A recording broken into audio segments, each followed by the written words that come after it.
ГСП онлайн. Городские новости сейчас. Зеленые фуражки, объятия боевых товарищей и символичные красные гвоздики в руках. Так в Ухте началось празднование Дня пограничника. Военные в отставке. Те, кто не один день простоял у двухцветного столба на охране рубежей своей родины, прошли торжественной колонной по улицам нашего города.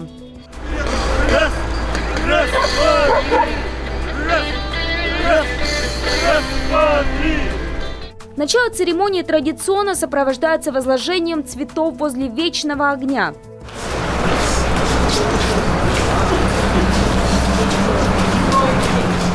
И для ветеранов погранвойск это не просто формальность. Именно защитники рубежей первыми вступили в бой с фашистами в 1941-м.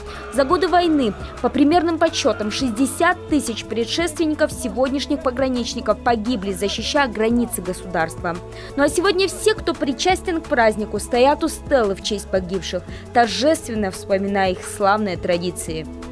Ровно 100 лет назад Совнарком РСФСР издал декрет об учреждении пограничной охраны, и была поставлена задача формирования пограничных войск. Но многие в этой колонии вспоминают не только о Великой Отечественной войне, но и о той, на которой побывали сами. Поэтому колонна останавливается возле памятника воинам-интернационалистам. Через пекло Афганистана прошли тысячи пограничников, но ни одного из них не взяли в плен за 10 лет военных действий. 518 из них погибли при спецоперациях. Пограничные войска и Афганистан тесно связаны своей судьбой. Так получилось, что афганская война и наши подразделения коснулась. Эта война, есть и погибшие, и раненые. И в нашем городе вы знаете, что есть двое погибших, не вернувшихся с Афганистана. Сегодня наш праздник, день упоминания заодно, поэтому объявляю минуту молчания.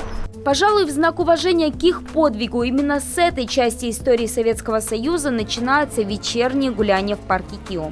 Инсценировку нападения врага на пограничный пост показывают ребята из патриотического клуба «Пересвет», сами ветераны боевых действий в Афганистане и их четвероногий помощник – служебная овчарка Мухтар.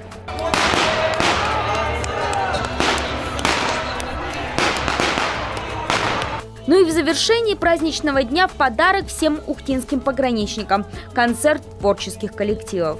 Хотя обладатели зеленых фуражек, как истинные мужчины, в свой праздник подарки не только получали, но и дарили. Например, ребятам, которые участвовали в конкурсе поделок, или всем пришедшим на праздник. В честь даты в парке разбили полевую кухню с солдатской гречкой.